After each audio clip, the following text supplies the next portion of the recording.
Diyos, lahat ng santinakpan. Magsiawit kayo at siya'y pagdangal magpakailanman. Sa ngalan ng Ama, ng Anak at ng Espiritu Santo. Amen. Ang pagpapala ng ating Panginoong Hesukristo, ang pag-ibig ng Diyos Ama, at ang pakikipagkaisa ng Espiritu Santo nawa ay sumainyong lahat. At sumainyo rin. Magandang umaga po sa inyong lahat. Magandang umaga din po, Father. Welcome po sa parokya at pambansang dambana ni Santo Padre Pio. Ngayon ay Martes sa ikalawang linggo sa karaniwang panahon.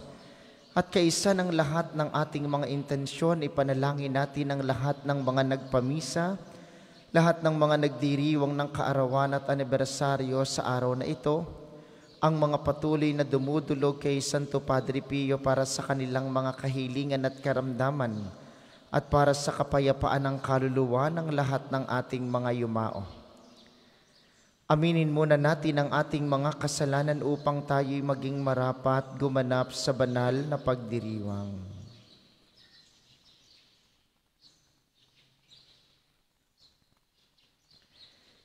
Inaamin ko sa makapangyarihang Diyos at sa inyo mga kapatid na lubha akong nagkasala sa isip, sa salita at sa gawa at sa aking pagkukulang.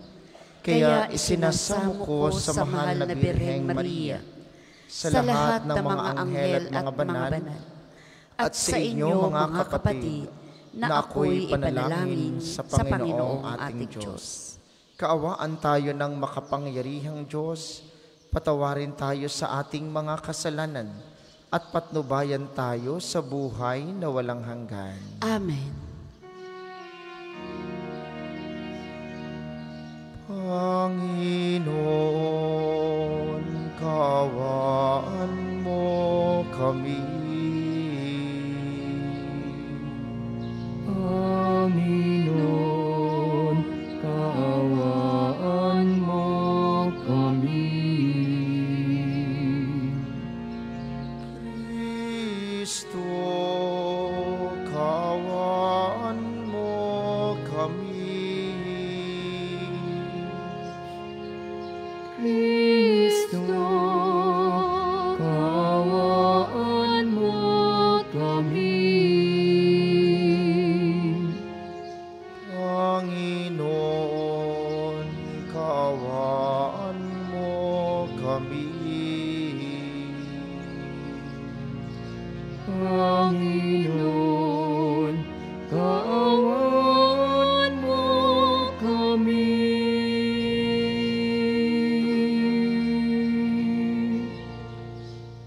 Manalangin tayo.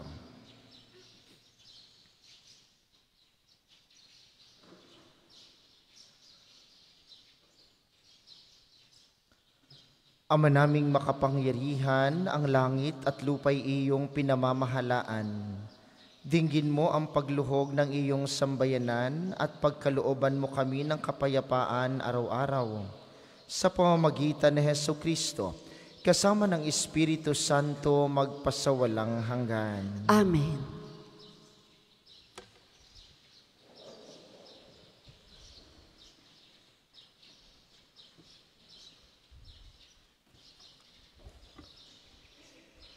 Pagbasa mula sa unang aklat ni Samuel. Noong mga araw na iyon, sinabi ng Panginoon kay Samuel, "Huwag mong ikalulungkot ng labis ang pagkaalis ko kay Saul bilang hari. Magdala ka ng langis at pumunta ka kay Jese na taga Bethlehem sapagkat pinili ko ng maging hari ang isa sa kanyang mga anak." Sumagot si Samuel, "Paano ako pupunta roon? Tiyak na papatayin ako ni Saul kapag nalaman niyang nagpunta ako roon." Sinabi ng Panginoon, "Magdala ka ng isang dumalagang baka at sabihin mong maghahandog ka sa akin. Anyanyahan mo si Jese at ituturo ko sa inyo kung ano ang gagawin mo at kung sino ang papahiran mo ng langis. Sinunod ni Samuel ang utos sa kanya ng Panginoon. Nagpunta nga siya sa Bethlehem. Siya ay sinalubong ng matatanda ng lungsod at nanginginig na tinanong, "Sa ikabubuti ba namin ang iyong pagparito?" "Oo," sagot niya. "Naparito ako upang maghandog sa Panginoon. Ihanda ninyo ang inyong sarili at sumama kayo sa akin." Pinahanda rin niya si Jose at ang mga anak nito at inaninyahan sa paghahandog. Nang magkaharap-harap na sila, nakita ni Samuel si Eliab. Pinagmasdan niya itong mabuti at sinabi sa sarili, "Ito siguro ang hinirang ng Panginoon para maging hari." Ngunit sinabi sa kanya ng Panginoon, "Huwag mong tingnan ang mga kanyang taas at kakisigan. Hindi siya ang hinirang ko. Ang batayan ko ay di tulad ng batayan ng tao. Panlabas na anyo ang tinitignan ng tao, ngunit puso ang tinitignan ko."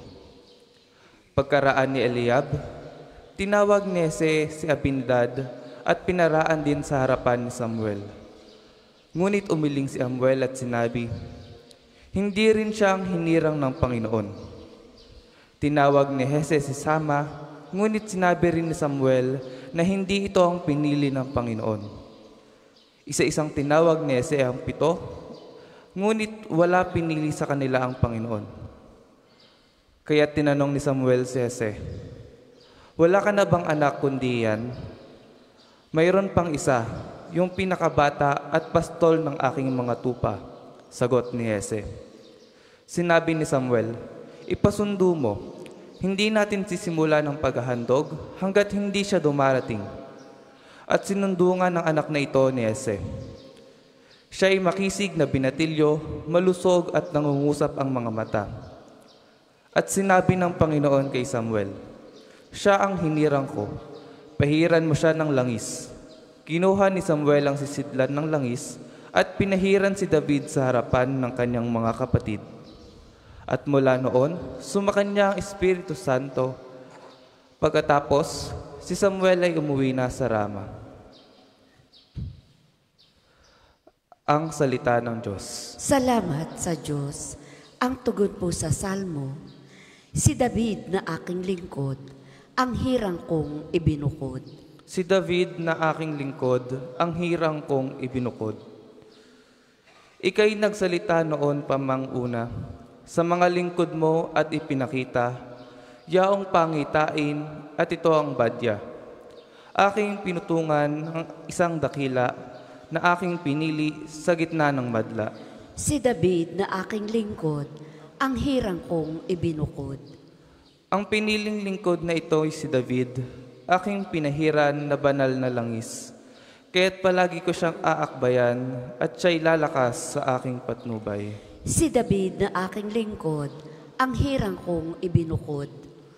Ako'y tatawaging Ama niya't Diyos, tagapagsanggalang niya't manunubos. Gagawin ko siyang anak na panganay, mataas na hari nitong daigdigan. Si David na aking lingkod, ang hirang kong ibinukod. Magsitayo po ang lahat.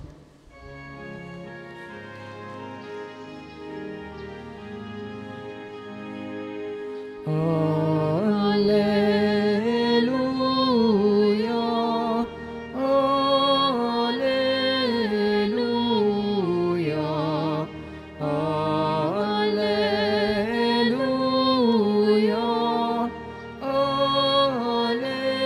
alleluia. Diyos Ama ni Jesucristo, kami ay liwanagan mo at tutugon kami sa iyo. Alleluia, alleluia,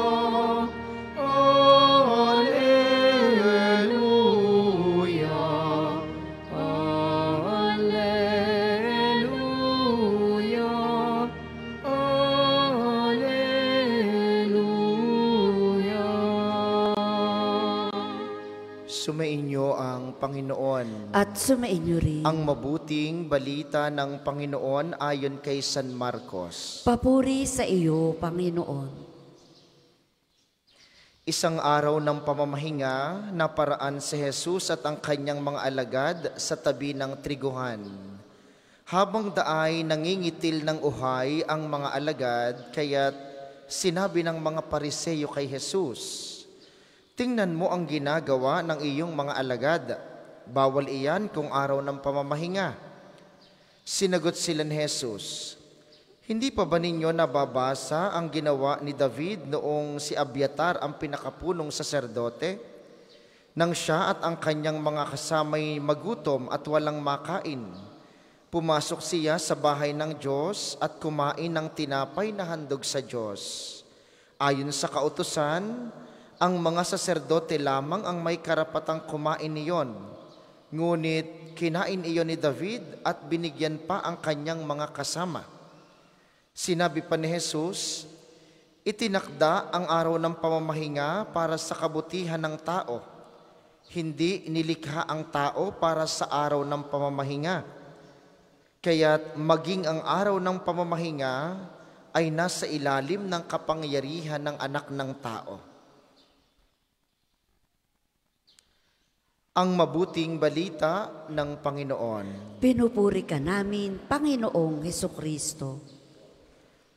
Muli po, magandang umaga sa inyong mga naririto sa atin sa pambansang dambana, gayon din sa mga patuloy na nakikiisa sa atin via live streaming, lalo tigit ang mga kaisa natin na nasa ibang bansa, gayon din ang mga kasama lagi natin tuwing alas 7 ng umaga sa pamamagitan ng opisyal na himpilan ng radyo dito sa Batangas at mga karatig lugar, ang 95.9 Spirit FM dito sa Batangas. Ano pong nakikita mo kapag tumitingin ka sa iyong kapwa? Napatingin yung iba sa katabi. Tingin po kayo, tingin yan. Tingnan nyo man, tingnan nyo. Anong nakikita ninyo? Ang iba ay, naku, Diyos ko po, ari pala ang katabi ko. Mga minamahal, minsan, nalilin lang tayo ng panlabas na anyo ng tao, at ang mas masama, mula sa panlabas na anyo ng tao, hinuhusgahan na natin agad siya. Sa unang pagbasa, nung pipili ng hari ang Diyos sa pamamagitan ng propetang si Samuel, nalinlang si Samuel ng kagandahan at tikas ng katawan ng ibang mga anak ni Jese. Pero sabi ng Diyos, hindi sa kakisigan at hindi sa malakas na pangangatawan ako pipili. Minsan, ang pagpili natin limitado. Pero anong sabi ng Diyos? Hindi sa panlabas, kundi sa puso tumitingin ang Diyos. Kaya nga napili bilang hari ang pinakabatang anak ni Jese, si David, isa sa magigiting na mga hari. Sa unang pagbasa, sa mabuting balita ngayon, tingnan ninyo ang mga Pariseyo, kung anong nakikita. Ang nakikita nila ay ang mali ng ibang tao. At huwag na kayong lumayo. Maraming tao sa paligid natin na walang ginagawa kundi abangan kung kailan ka magkakamali. Halimbawa, ang inyong mga bianan, lagi nakatingin yan sa iyo, kailan ka magkakamali. O ang inyong mga kapitbahay, lagi yang nakatingin at nakaabang, kailan ka magkakamali. Biruin ninyong sinasabi ng mga Pariseyo, bawal kumuha ng uhay. Kapag po pinag-usapan natin ang batas ng panahon ni Jesus, bawal gumawa kapag araw ng linggo o araw ng pamamahinga. At kahit yung pangunguha ng mga butil ng palay, bawal. Pero hindi bawal manghusga ng kapwa. Tingnan ninyo ang batas ng unang panahon. Bawal ang gumawa kapag araw ng pamamahinga, pero hindi bawal mamula, hindi bawal magsabi ng masama. Di kayo doon pa lamang ay mali. At yun ang ikinagagalit ni Jesus. Napakaraming bawal. Bawal magwalis, bawal maglinis, bawal lahat. Pero ang mga Pariseo, hindi bawal mag-abang kung kailan magkakamali si Jesus. Sa inyo po bang buhay ay maraming mga bawal din? Bawal lumabas ng ganito, dapat umuwi na ng ganitong oras, bawal ang ganyan, bawal ang ganito. Pero bakit? Ano pong dahilan ng bawat batas? Bawat batas o mga alituntunin, maging sa pamilya, sa magkakaibigan, sa isang kumpanya, sa simbahan, kahit saan, sa pamahalaan, kapag ka ang batas ay hindi ayon sa kabutihan ng tao, walang saysay ang batas na iyan. Bakit bawal tumawid? Nakakamatay. O di mahal ang buhay ng tao. Bakit bawal magnakaw? Dahil may maaapik ang tao. Bakit bawal mangchismis? Dahil nakakasira ka ng tao. Pagka ang lahat ng batas ay hindi ayon sa kabutihan ng tao, hindi yan tunay na batas. Maging ang batas ng simbahan, lahat ng batas ng simbahan, ang sabi doon sa huling bahagi ng ating canon law, ang batas na sinusunod ng simbahan, ito'y dapat sa kabutihan at kaligtasan ng kaluluwa ng tao. Sa inyong pamilya, kapag bawal ang ganito, hindi anak, huwag mong gagawin yan. Ay bakit po? Basta bawal. Mali iyon. Bakit? Dapat uuwi ka na ng ganitong oras. Bakit po? Dahil gusto ko. Mali. Lahat ng batas dapat ay dahil sa kabutihan at pagmamahal sa tao. Yun ang kabutihan at yun ang kahulugan ng bawat batas. At yun ang paalaala ni Jesus sa atin ngayon. Anong mga sinusunod niyong maliliit na alituntunin? Maliliit na mga bagay, maliliit na mga batas kahit sa pamilya o kahit sa magkaibigan lamang. Bakit bawal mong sabihin ang sikretong sinabi sa iyo ng iyong kaibigan? Dahil makakasakit ka ng iyong kaibigan. Mga minamahal, sa ating buhay, marami tayong sinusunod. Marami tayong isinasaalang-alang. Pero dapat ang lahat dahil sa pagmamahal sa kapwa. Dahil sa karangalan ng tao. Tingnan niyo po ang sabi ng Aral Batanggenyo, ang ating lokal na katisismo dito sa Batangas. Number 290. Karangalan ng tao, ang bigyan siya ng pangunahing pagpapahalaga, higit sa anumang lahat ng bagay na mayroon tayo. Ang pinakamahalaga lagi, ang tao. Kaya nga po, kapag kayong mga nag-aabang ng inyong pagkakamali, tapos papatulan ninyo, tapos aabangan nyo rin kung kailan sila magkakamali, ayun ang ipinagkaiba ninyo sa kanila. Halimbawa kayong laging mga sumisimba, nagdadasal, di ba? Pero kapag uwi naman ninyo, katulad din kayo ng inyong chismosang kapitbahay, ayun ang pinagkaiba natin. O halimbawang tayong pumupunta lagi sa mga simbahan, tapos pag uwi naman natin, katulad din tayo ng ating mga kapatid na hindi namamansin, hindi kinakausap, galit lagi sa iba. Anong pinagkaiba natin? Kaya nga po, naway maging kakaiba ang buhay nating sumusunod kay Kristo upang ito'y makaakay ng iba na sila rin balang araw ay sumunod din kay Kristo. Sapagkat lahat ng sumusunod kay Kristo, lahat ng nagmamahal kay Kristo, unti-unting nakapagmamahal sa kapwa. Hindi kailanman maaring magmahal ka sa iba nang hindi mo nararamdaman ang pagmamahal ni Kristo. Hindi mo kayang magpatawad. Hindi mo kayang umunawa. Hindi mo kayang tingnan ang kabutihan ng kapwa kung hindi mo ito unang nakita kay Kristo. At ganoon si Kristo sa atin, kahit makasalanan ka, kahit marami kang pagkakamali, kahit lagi kang bumabagsak, kahit ikaw ang pinakachismosa, kahit ikaw ay laging nang nagagalit, kahit ikaw'y napakataray, paglapit mo kay Kristo, walang paghuhusga. Tatanggapin ka lang niya. Hindi siya magtatanong, bakit ang taray mo? Bakit ngayon ka uling sumimba? Bakit nga ngayon mo ako naalala? Walang ganoon kay Kristo. Kaya naman, pag naramdaman natin ang pagmamahal ni Kristong iyon, yun din dapat ang pagmamahal na ibabahagi natin sa iba. Hindi iyong kapag ka humihingi na ng tawad ng iyong kapatid, hindi kita mapapatawad. Magpantay na ang paa ko, hindi kita mapapatawad. Tapos sisimba ka, tapos magdadasal ka, di walang nangyari sa iyo.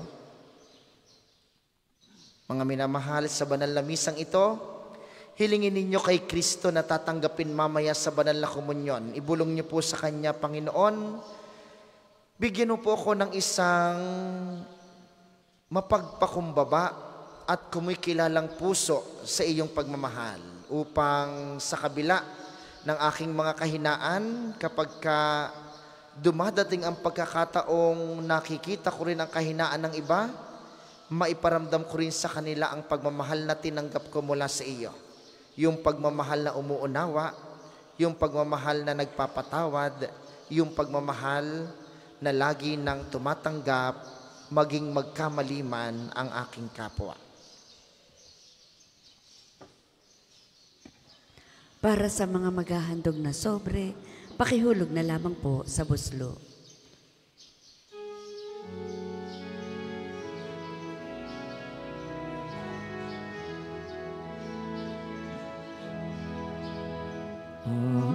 Panginoon, naririto kami ngayon, naghahandog ng aming alay. Dala namin ang alak at tinapay na bunga ng aming pagsisikap. Panginoon, naririto kami ngayon, naghahandog ng aming alay. Dala namin ang alak at tinapay na bunga ng aming pagsisikap. Magsitayo po ang lahat. Manalangin kayo mga kapatid upang ang paghahain natin ay kalugdan ng Diyos amang makapangyarihan. Tanggapin nawa ng Panginoon itong paghahain sa iyong mga kamay, sa kapurihan niya at karangalan sa ating kapakinabangan at sa buong sambayanan niyang banal. Ama naming lumikha, ipagkaloob mong marapat na ganapin ang banal na paghahain sapagkat tuwing ipinagdiriwang ang alaala ng anak mong nag-alay. Ang pagliligtas niya sa tanan ay nangyayari upang aming pakinabangan sa pamamagitan niya, kasama ng Espiritu Santo magpasawalang hanggan. Amen. Sumainyo ang Panginoon. At sumainyo rin. Itaas sa Diyos ang inyong puso at diwa. Itinaas na namin sa Panginoon. Pasalamatan natin ang Panginoong ating Diyos. Marapat na siya ay pasalamatan. Ama naming makapangyarihan, tunay ngang marapat na ikay aming pasalamatan.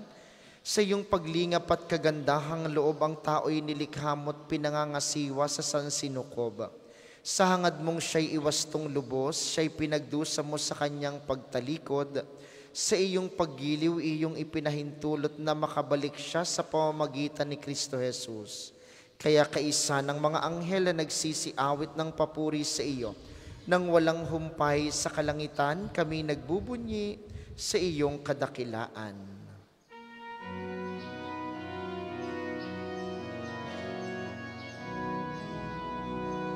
Santo, Santo, Santo, Panginoong Diyos ng mga hukbo, napupuno ang langit at lupa ng kadakilan mo.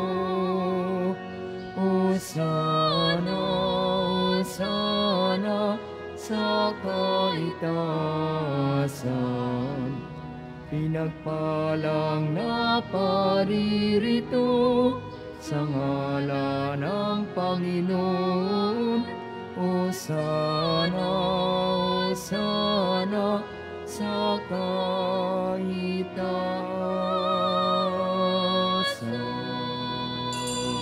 Kung hindi kayang lumuhod, manatili pong nakatayo ng may paggalang. Ama naming banal, ikaw ang bukal ng tanang kabanalan, kaya't sa pamamagitan ng iyong Espiritu, gawin mong banal ang mga kaloob na ito upang para sa amin ay maging katawan at dugo ng aming Panginoong Heso Kristo. Bago niya pinagtiis ang kusang loob na maging handog, hinawakan niya ang tinapay, pinasalamatan kaniya, pinaghati-hati niya iyon. Iniabot sa kanyang mga alagad at sinabi, tanggapin ninyong lahat ito at kanin, ito ang aking katawan na ihahandog para sa inyo.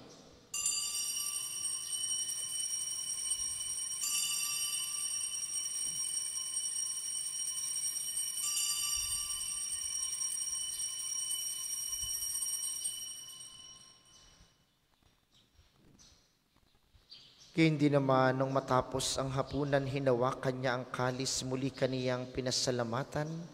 Iniabot niya ang kalis sa kanyang mga alagad at sinabi, tanggapin ninyong lahat ito at inumin, ito ang kalis ng aking dugo, ng bago at walang hanggang tipan. Ang aking dugo na ibubuhos para sa inyo at para sa lahat, sa ikapagpapatawad ng mga kasalanan. Gawin ninyo ito sa pag-alala sa akin.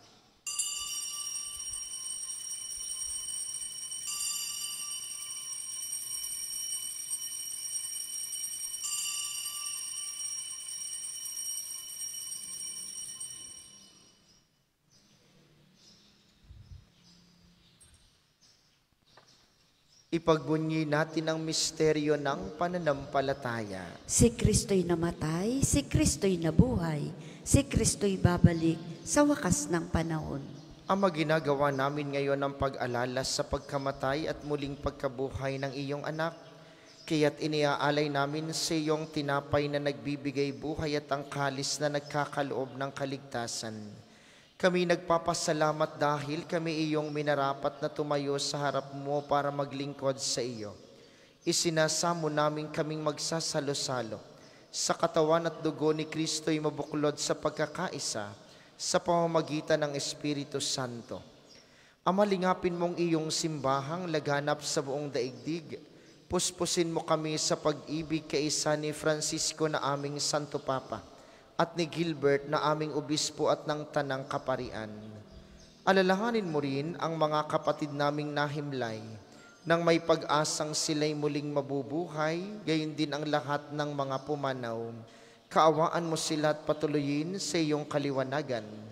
Kaawaan mo at pagindapatin kaming lahat na makasalo sa iyong buhay na walang wakas.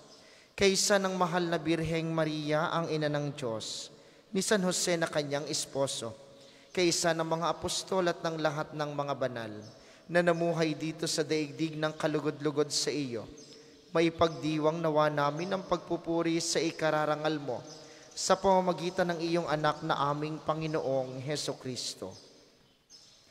Sa pamamagitan ni Kristo, kasama niya at sa Kaniya ang lahat ng parangal at papuri ay sa iyo, Diyos amang makapangyarihan, kasama ng Espiritu Santo, magpasawalang hanggan.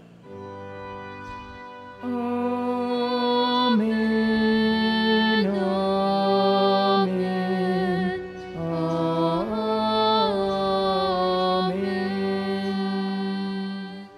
sa tagubili ng mga nakagagaling na utos at turo ni Jesus na Panginoon natin at Diyos, ipahayag natin ng lakas loob. Ama namin, sumasalangit ka, sambahin ang ngalan mo, mapasamin ang kaharian mo, sundin ang loob mo dito sa lupa para nang sa langit.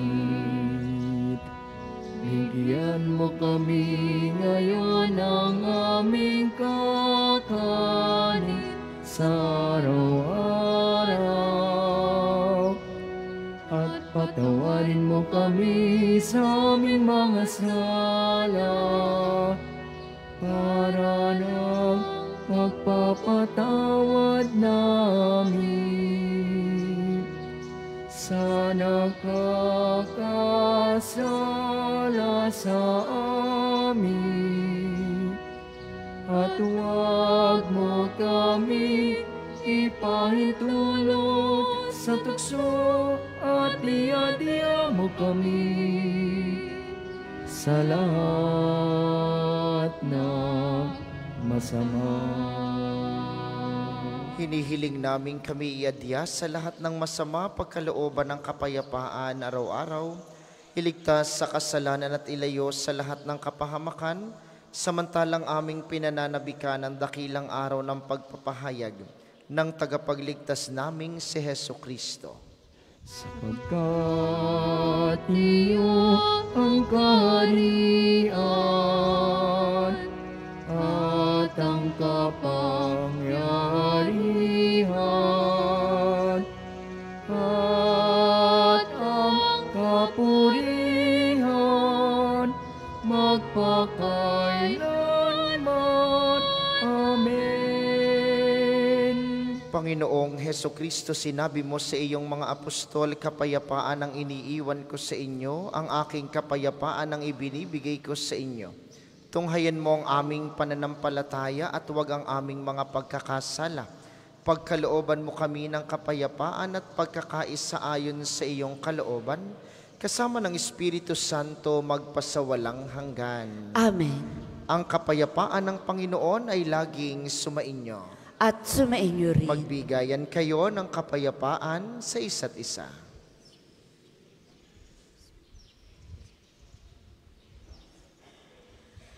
Kordero ng Diyos na nag-aalis ng mga kasalanan ng sanlibutan, maawa ka sa amin.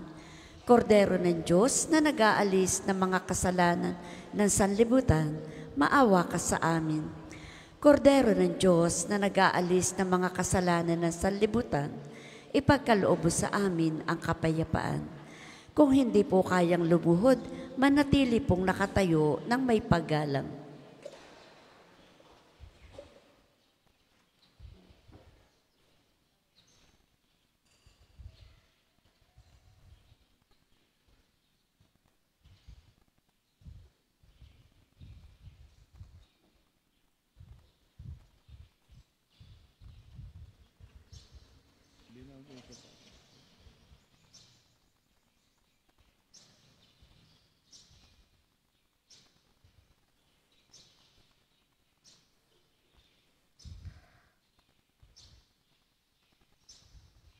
Ito ang kordero ng Diyos, ito ang nag-aalis ng kasalanan ng sanlibutan. Mapalad ang mga inaanyayahan sa kaniyang piging.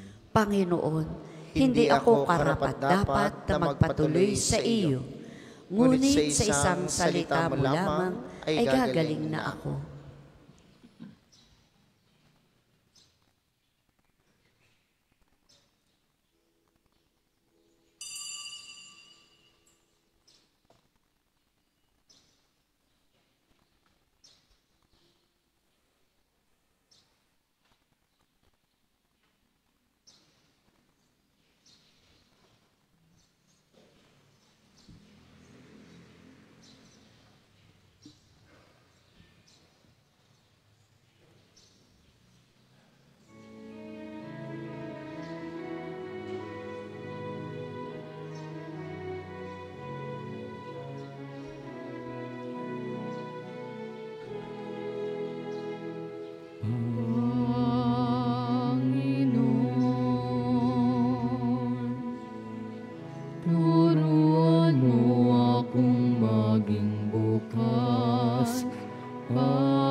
kandi inalintanan, mga hirap na dinaranas sa tuwin ay magsumikap na hindi umahanap ng kapalit ng kaginawa.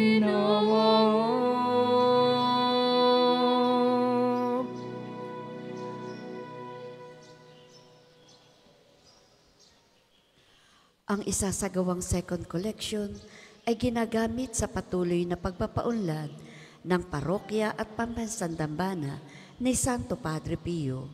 Salamat po sa inyong handog.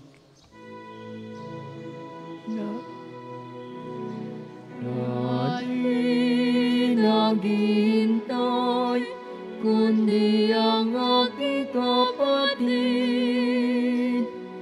na ang loob mo siyang sinusundan.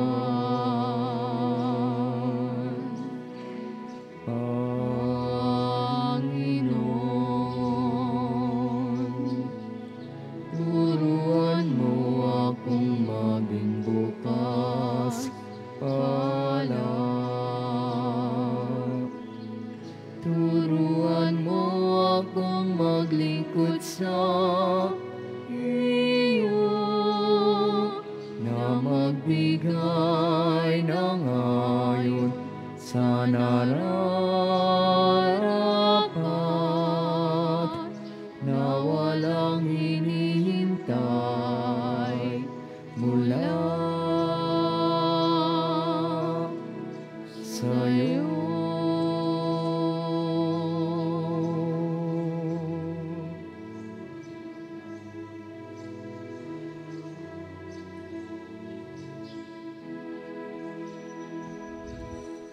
Magsitayo po ang lahat. Manalangin tayo. Ama naming mapagmahal, padaluyin mo sa amin ang batis ng Espiritu ng iyong pag-ibig upang kaming pinapagsalo mo sa pagkaing iyong bigay para kami pagbuklurin ay magkaisa sa pananalig sa iyo sa pamamagitan ni Hesukristo, kasama ng Espiritu Santo magpasawalang hanggan. Amen. Sabay-sabay po nating dasalin ang panalangin ng pagtitiwala kay Santo Padre Pio. Padre Pio, taga Pietrelcina, Mongheng Banal, Pintakasing Santo ng milenyong kasalukuyan, gabay namin sa pagtahak sa landasing makalangit, takbuhan sa pangangailangan, huwaran ng pagtitiis. Sa iyo namin inilalapit aming mga kagipitan. Sa iyo po ibinibilin kalusugan at kabuhayan.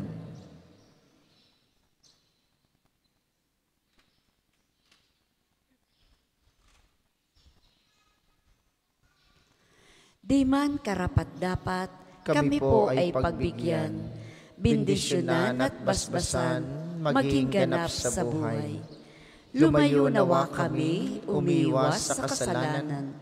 Lumapit lagi sa Diyos, maging matatag at matibay. Sa mabuting balita ng pagliligtas, turuan mo kami nawa. Sa tuwina ay makinig, magnilay at sumampalataya. Amin pong pakiusap itong mga kahilingan. Puso ay nagsisisi, nagtitikang taimtiman. Di na muling magkasala, sunod lagi sa Diyos Amang, kaisa ng Espiritu at ni Jesus na tagapamagitan. Amen. Magsiupo muna po ang lahat para sa mga patalastas. Una sa inyong pagbisita sa pambansang dambana, mangyaring pakaingatan ng inyong mga personal na gamit. Hangad po namin ang isang matiwasay at maayos na pagbisita sa pambansang dambana. Ikalawa, sa paligid po ng ating simbahan ay may makikita kayong mga Pilgrim's Information Record Book. Sa mga hindi pa po nakapagsusulat, pakisulat ng inyong pangalan at mga ilang hinihinging detalye. Ito po'y tulong sa ating documentation program at alaala rin ng inyong pagbisita sa National Shrine. Kung sakaling kayo'y mga OFW o balikbayan o may mga kasamang foreigners, doon po kayo magsusulat sa International Pilgrims Information Record Book. Ito po'y malaking tulong sa ating isinasagawang aplikasyon upang maging isang international shrine. Sa darating pong ika-23 ng Enero, araw ng pagpapagaling ng Diyos sa pamamagitan ni Santo Padre Pio, ang ating mga healing mass na may healing liturgy at paggagawad ng langis, unay sa alas 9 ng umaga at gayon din sa alas 5 ng hapon. Atin pong inaaniyahan kayong lahat at ang inyong mga may sakit na makaisa sa ating mga pagdiriwang. Maraming salamat sa inyo. Ang ating susunod na misa mamayang alas 10 ng umaga. Inaasahan naming inyong pananatilihin ng kalinisan, katahimikan at diwa ng pananalangin sa loob at labas ng ating mga simbahan. Magsitayo na po ang lahat para sa pagbabasbas ng religious articles. Mga kapatid, manalangin tayo sa Diyos samang makapangyarihan upang tayo'y maging kawangis ni Kristo sa taimtim na pagdalangin sa tulong ng mga larawan at mga dasalan. Inyo pong hahawakan ang inyong mga nais pabasbasan, isipin ang mga taong nais ninyong ipanalangin para po sa mga nasa kanilang tahanan. Ang panalangin pong ito'y para din sa inyo at sa inyong mga nais pabindisyonan. O Panginoong Diyos, Ikaw ang bukal ng lahat ng pagpapala at biyaya. Ibuhos mo ang iyong bendisyon sa mga gamit na ito sa pananalangin, ang mga rosaryo, mga imahen, mga dasalan, mga healing rab at mga miracle oil na nagpapaalaala ng iyong kabutihan, kabanalan at pagmamahal sa amin, upang ang lahat na dumulog at magdasal gamit ang mga ito ay magtamo ng iyong awa at biyaya. Loobin mong tularan nila ang kabanalan at aral ng Panginoon at mga santo magpasawalang hanggan. Amen. Ama namin, sumasalangit ka. Sambahin ang ngalan mo. Mapasa amin ang kaharian mo. Sundin ang loob mo dito sa lupa para nang sa langit. Bigyan mo kami ngayon ng aming kakanin sa araw-araw at patawarin mo kami sa aming mga sala para ng pagpapatawad namin sa nagkakasala sa amin. At huwag mo kaming ipahintulot sa tukso at iadya mo kami sa lahat ng masama. Amen. Aba Ginoong Maria, napupuno ka ng grasya. Ang Panginoon Diyos ay sumasa iyo. Bukod kang pinagpala sa babaing lahat, at pinagpala naman ang iyong anak na si Jesus. Santa Maria, Ina ng Diyos, ipanalangin mo kaming makasalanan, ngayon at kung kami mamamatay. Amen.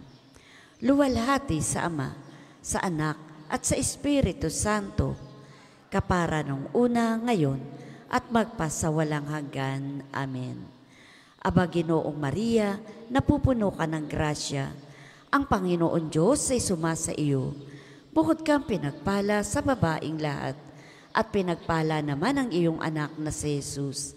Santa Maria, Ina ng Diyos, ipanalangin mo kaming makasalanan, ngayon at kung kami mamamatay. Amen.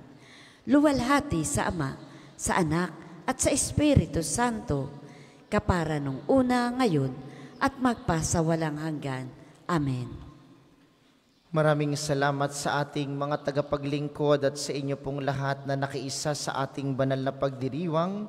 Maraming salamat sa inyo. Lagi po kayong mag-iingat.